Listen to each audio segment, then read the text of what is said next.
Assalamualaikum warahmatullahi wabarakatuh. Halo teman-teman, gimana nih kabarnya? Di masa pandemi saat ini, kalian jangan lupa untuk selalu mematuhi protokol kesehatan ya. Di sini, kami dari kelompok 17 kelas D 2018 dengan mata kuliah Nutracetika akan menjelaskan tentang sediaan GAMI. Berikut merupakan nama-nama anggota dari kelompok 17 yang terdiri dari 12 orang. Langsung saja saya masuk ke bagian review umum bahan nutracetika yang digunakan. Di sini, bahan yang kami gunakan yaitu Prunus cerasus yang memiliki berbagai manfaat kesehatan, yaitu pengurangan gejala asam urat, penurunan regulasi penandaan inflamasi yang bersirkulasi, efek analgesik setelah lari jarak jauh, pengurangan stres oksidatif, pemulihan yang lebih baik setelah latihan yang merusak, dan peningkatan kualitas tidur di insomnia di usia lanjut. Secara mekanis, senyawa fenolik dalam ceri dianggap sebagai radikal bebas yang mengurangi stres oksidatif. Selain itu, sifat antiinflamasi dari ceri asam telah dilaporkan berada pada tingkat yang sebanding dengan sejumlah obat antiinflamasi non-steroid. Kandungan antosianin dari ceri tart yang bertanggung jawab atas efek antioksidatif dan antiinflamasi. Prunus cerasus juga mengandung melatonin dengan konsentrasi yang tinggi. Latar belakang pemilihan bentuk, nutracetika yang beredar di masyarakat itu cenderung mahal dan tidak terlalu bervariasi. Sebagian masyarakat menuntut penggunaan nutracetikal yang murah dan penggunaannya yang praktis. Sediaan GAMI juga sangat disukai karena mempunyai warna, bau dan rasa serta bentuk yang menarik dan mudah dikunyah. Nilai kebaruan produk itu ada 3 poin, di mana poin pertama itu menggunakan buah Prunus cerasus sebagai bahan utama yang baru.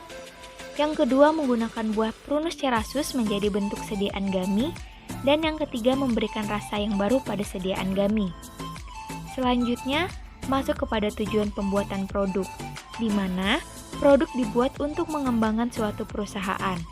Selain membenarkan faktor produksi, tindakan pemasaran sangat berperan di dalamnya. Sehingga, melalui pengembangan produknya, tujuan yang ingin dicapai dapat sesuai dengan rencana yang dibuat, dan ada kesesuaian dengan keadaan pasar. Komposisi dan fungsi setiap bahan, di mana komposisinya itu ada sour cherry juice atau Prunus cerasus, yang berfungsi sebagai sampel sediaan buah atau suplemen, monitol sebagai bahan pengencer dan bahan pemanis, corn syrup sebagai agen pelapis, bahan pemanis dan bahan pengikat, gelatin sebagai bahan pengikat dan bahan pengisi, gom arab sebagai bahan pengikat, laktosa sebagai bahan pengisi dan sukrosa sebagai bahan penyalut, bahan pengisi dan bahan pemanis. Peralatan yang digunakan di laboratorium itu meliputi batang pengaduk untuk mengaduk atau menghomogenkan zat cair, cawan porselin untuk wadah menimbang sediaan cair, bisa juga untuk meleburkan bahan setengah padat, beker gelas sebagai wadah untuk melarutkan zat, gelas ukur untuk mengukur cairan volume tertentu, mortar dan stamper digunakan untuk menggiling partikel ke dalam bubuk halus atau triturasi, atau wadah untuk menghaluskan bahan yang akan digunakan untuk praktikum, serta mencampur bahan kimia.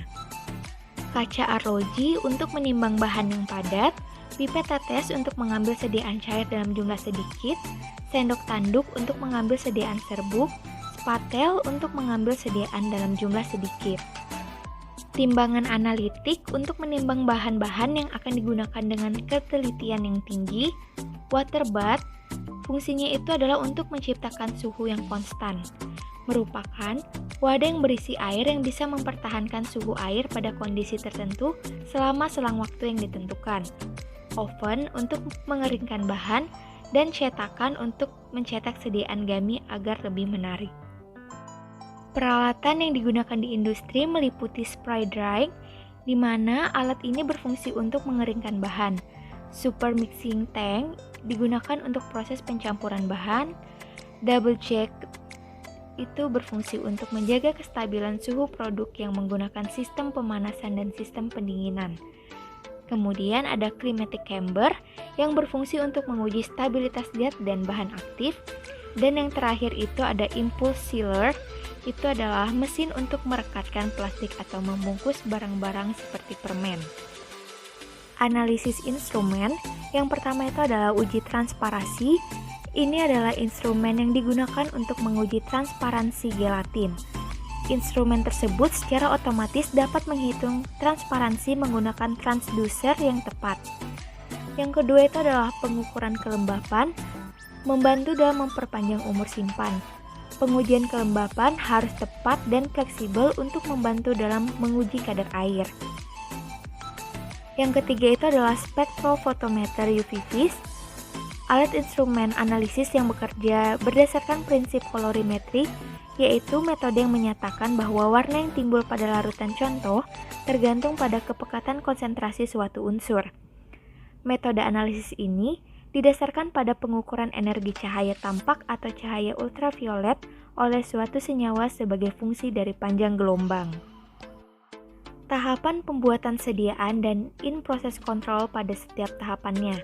Di sini, tahapan pembuatannya itu kami bagi dua, yaitu tahapan pada laboratorium dan industri. Yang pertama ada tahapan pada laboratorium, itu meliputi pembuatan bubuk sari buah ceri atau Prunus cerasus, di mana prosedur pengolahannya itu adalah pembuatan bubuk sari buah diawali dengan pengambilan buah ceri mendapatkan sebanyak 2 kg, di mana in-process controlnya itu adalah kesesuaian bahan yang digunakan. Kemudian dilanjutkan dengan proses sortasi pada buah lalu dicuci hingga bersih. In-process controlnya itu kesesuaian bahan yang digunakan. Selanjutnya, bila buah sudah bersih, kemudian dilanjutkan proses pemblenderan. Bila buah sudah diblender, lalu dipisahkan dengan penyaring untuk mendapatkan hasil sari buahnya. Hasil sari buah mendapatkan 500 ml. In-process control pada tahapan ini yaitu distribusi partikel. Dilanjutkan dengan proses pengeringan semprot dengan alat spray drying untuk mendapatkan hasil bubuk sari buah ceri. Proses pengeringannya dilakukan dengan suhu 150 derajat Celcius sehingga menjadi hasil yang menjadi serbuk. Di mana tahapan ini in-process controlnya itu adalah kadar air. Selanjutnya, tahapan yang terakhir pada pembuatan bubuk sari buah ceri itu adalah didapatkan dari serbuk sari buah yaitu 32,2 gram, di mana in-process controlnya itu adalah kesesuaian jumlah bahan yang digunakan. Selanjutnya masuk pada proses pembuatan gummy candy sari buah ceri atau Prunus cerasus, di mana prosedur pengolahannya itu ditimbang manitol 0,19 gram, sirup jagung 0,53865 gram, laktosa 0,19 gram, sukrosa 0,23 gram, gelatin 0,76 gram, dan purified water sesuai perhitungan. In-process controlnya yaitu kesesuaian jumlah bahan yang digunakan. Dimasukkan manitol dan sirup jagung ke dalam porselin, lalu diisikan dengan purified water, kemudian dipanaskan menggunakan water batch pada suhu 80 derajat Celcius hingga melebur sempurna. Ini masuk ke dalam tahap pembuatan basis gummy, di mana in-process controlnya yaitu homogenitas dan suhu peleburan. Kemudian dilarutkan gom Arab 0,0285 gram di dalam 10 ml purified water panas. Pada beker gelas yang terpisah, memanaskan 15 ml purified water panas, masukkan gelatin yang sudah aktif atau larut ke dalam larutan gom Arab, aduk et homogen. In-process controlnya yaitu homogenitas dan lama pengadukan. Ditambahkan sari buah ceri, diaduk et homogen, ditambahkan sukrosa, aduk et homogen. In-process controlnya itu homogenitas dan lama pengadukan. Kemudian ditambahkan laktosa ke dalam campuran lalu aduk et homogen. Semua bahan tambahan dimasukkan ke dalam campuran, diaduk secara perlahan tanpa menimbulkan adanya buih. In-process controlnya yaitu homogenitas dan lama pengadukan. Dan yang terakhir itu diaduk sampai homogen. Campuran tersebut dituangkan ke dalam cetakan dan didinginkan. Kemudian sebelum dikemas maka akan dilakukan uji sifat fisik. In-process control pada tahapan ini yaitu homogenitas, uji organoleptis, uji keseragaman bobot, uji tingkat kesukaan oleh responden terhadap warna, rasa, aroma atau bau, dan bentuk. Yang kedua itu adalah tahapan industri, di mana meliputi pembuatan bubuk sari buah ceri atau Prunus cerasus. Prosedur pengolahannya itu adalah pembuatan bubuk sari buah diawali dengan pengambilan buah ceri mendapatkan sebanyak 20.000 kg. Proses kontrolnya yaitu kesesuaian bahan yang digunakan. Kemudian dilanjutkan proses sortasi pada buah lalu dicuci hingga bersih. Proses kontrolnya kesesuaian bahan yang digunakan. Selanjutnya, bila buah sudah bersih, kemudian dilanjutkan proses pemblenderan. Bila buah sudah diblender, lalu dipisahkan dengan penyaring untuk mendapatkan hasil sari buahnya. Hasil sari buah mendapatkan 5.000 liter. Proses kontrolnya yaitu distribusi partikel. Dilanjutkan dengan proses pengeringan semprot dengan alat spray drying untuk mendapatkan hasil bubuk sari buah ceri. Proses pengeringannya dilakukan dengan suhu 150 derajat Celcius hingga menjadi hasilnya serbuk, di mana proses kontrolnya itu adalah kadar air. Didapatkan dari serbuk buah ceri yaitu 322.000 gram, di mana proses kontrolnya itu adalah kesesuaian jumlah bahan yang digunakan. Masuk kepada proses pembuatan gummies candy pada sari buah ceri atau Prunus cerasus. Prosedur pengolahannya itu adalah ditimbang manitol 1.900 gram, sirup jagung 5.386,5 gram, laktosa 1.900 gram, sukrosa 2.300 gram, gelatin 7.600 gram, dan purified water sesuai perhitungan. Proses kontrolnya yaitu kesesuaian jumlah bahan yang digunakan. Dimasukkan manitol dan sirup jagung ke dalam mixing bowl, lalu diisikan dengan purified water, kemudian dipanaskan menggunakan water batch pada suhu 80 derajat Celcius hingga melebur sempurna. Ini merupakan proses pembuatan basis dari gummy. Proses kontrolnya itu adalah homogenitas dan suhu peleburan. Dilarutkan gom Arab 285 gram di dalam 100 liter purified water panas pada wadah yang terpisah. Memanaskan 150.000 ml purified water panas, masukkan gelatin yang sudah aktif atau larut ke dalam larutan gom Arab, aduk head homogen. Proses kontrolnya itu adalah homogenitas dan lama pengadukan. Ditambahkan sari buah ceri, diaduk et homogen, ditambahkan sukrosa, aduk et homogen. Proses kontrolnya itu homogenitas dan lamanya pengadukan. Ditambahkan laktosa ke dalam campuran, lalu aduk et homogen. Semua bahan tambahan dimasukkan ke dalam campuran, diaduk secara perlahan tanpa menimbulkan adanya buih. Proses kontrolnya itu adalah homogenitas dan lamanya pengadukan. Diaduk sampai homogen, campuran tersebut dituangkan ke dalam cetakan dan dinginkan. Kemudian, sebelum dikemas maka akan dilakukan uji sifat fisik.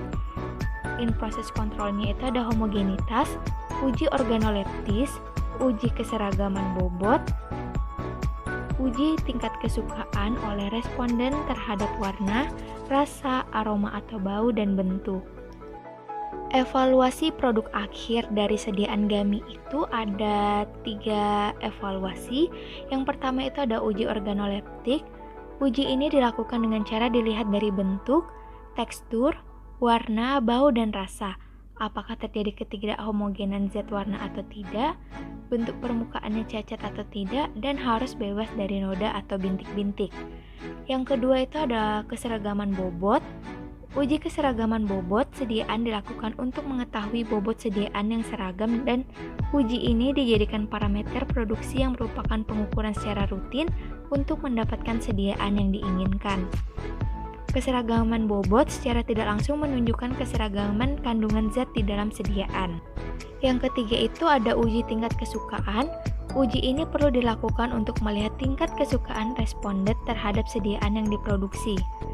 Pada pengujian ini, responden diminta untuk mengemukakan pendapatnya secara spontan tanpa membandingkan dengan sampel standar. Ini merupakan desain kemasan dari Cherry Gummy. Dan ini merupakan desain pelabelan dari Cherry Gummy. Desain rencana registrasi produk atau BPOM. Yang pertama itu ada permohonan yang meliputi entry data produk, entry data bahan baku, entry hasil analisa, entry data informasi nilai gizi, entry data klaim produk, dan upload file sesuai persyaratan. Kemudian kirim berkas, itu sampaikan hard copy hasil analisa ke petugas.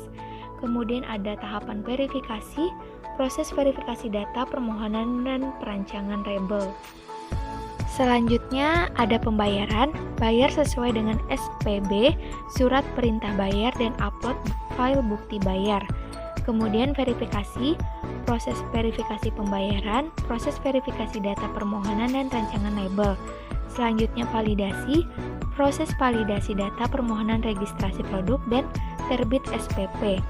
Terbit SPP, surat persetujuan pendaftaran, dan sampaikan hard copy rancangan label dan bukti bayar. Estimasi biaya produksi dan komersialisasi produk. Yang pertama itu ada biaya bahan baku. Dengan keterangan yang pertama itu ada sour cherry, kebutuhan untuk 1 bulannya itu 3 kg dengan harga 330.500 per kilo.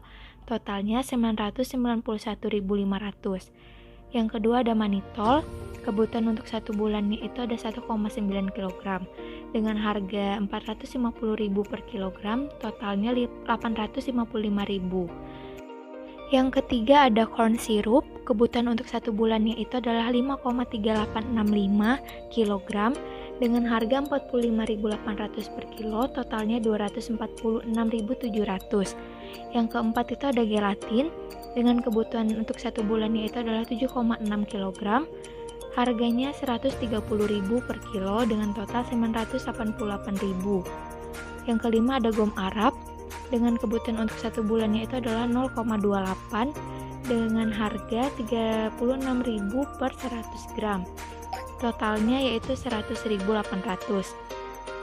Yang keenam ada laktosa, dengan kebutuhan untuk 1 bulan yaitu 1,9 kg dengan harga 80.000 per kilo, totalnya 152.000. Yang terakhir itu ada sukrosa, dengan kebutuhan untuk 1 bulannya itu adalah 3,45 kg dengan harga 300.000 per kilo, totalnya itu adalah 1.035.000. Total keseluruhan biayanya yaitu 4.369.000. Yang kedua, biaya tenaga kerja langsung. Keterangan yang pertama itu ada sales dengan 10 orang karyawan dengan gaji 2.500 per orang, jumlahnya yaitu 25 juta. Yang kedua, performulasi dengan 10 orang karyawan dengan gaji 3 juta per orang, jumlahnya 300 juta. Yang ketiga ada formulasi dengan 10 orang karyawan dengan gaji 3 juta per orang, jumlahnya 300 juta. Yang keempat ada pengepakan dengan 5 orang karyawan, gajinya 2.500 per orang, jumlahnya itu adalah 12.500. Yang kelima ada cleaning service dengan 3 orang karyawan, setiap karyawan digaji 2.400.000, jadi jumlahnya itu adalah 7.200. Yang keenam ada keamanan dengan 2 orang karyawan dengan gaji 2.400.000 per orang, jumlahnya 4.800.000. Jadi total biaya bahan baku untuk keseluruhannya yaitu 649.500.000. Ketiga ada biaya overhead pabrik. Yang pertama itu ada biaya listrik dengan jumlah 25 juta. Yang kedua biaya air dengan jumlah 20 juta. Yang ketiga ada biaya pemeliharaan mesin dengan jumlah 50 juta. Yang keempat ada biaya pemeliharaan bangunan dan perlengkapan gudang dengan jumlah 100 juta. Yang kelima ada biaya pemeliharaan bangunan dan perlengkapan lab dengan jumlah 250 juta. Yang keenam ada biaya pemeliharaan bangunan dan perlengkapan produksi dengan jumlah 250 juta. Yang ketujuh ada biaya sampel dan pendaftaran dengan jumlah 200 juta. Yang ke-8 ada biaya transportasi dengan jumlah 100 juta. Yang ke-9 ada biaya asuransi dengan jumlah 300 juta. Dan yang ke-10 ada biaya kesejahteraan dengan jumlah 200 juta. Jadi total biaya bahan bakunya itu adalah 1.495.000.000. Keempat ada perhitungan harga pokok produksi Cherrygami menggunakan metode full costing, di mana keterangannya itu ada biaya bahan baku dengan jumlah 5 juta, biaya tenaga kerja langsung dengan jumlah 650 juta, biaya overhead pabrik dengan jumlah 1.500.000.000, dengan total keseluruhannya itu adalah 2.155.000.000, dengan jumlah produksinya 10.000 dan total biaya bahan bakunya itu adalah 215.500. Yang kelima ada harga jual produk. Harga jualnya itu menggunakan rumus bahan baku modal ditambah bahan baku modal dikali dengan markup, di mana bahan baku modalnya itu adalah 215.500 ditambah dengan bahan baku modal 215.500 dikali dengan markupnya 20%. Jadi 215.500 ditambah dengan 43.100, totalnya adalah 258.600. Ini dia referensi yang kami gunakan. Sekian pemaparan materi dari kelompok 17. Sebelum saya menutup presentasi ini, izinkan saya untuk berpantun terlebih dahulu. Anak hebat tidak lupa sarapan, roti gandum diolesi selai. Terima kasih kami ucapkan sudah mendengarkan sampai selesai. Kayaknya satu pantun lagi deh ya. Makan nasi uduk di atas papan, papan yang dipenuhi cinta kasih. Hanya ini yang bisa kami sampaikan. Semoga berkenan dan terima kasih. Wassalamualaikum warahmatullahi wabarakatuh.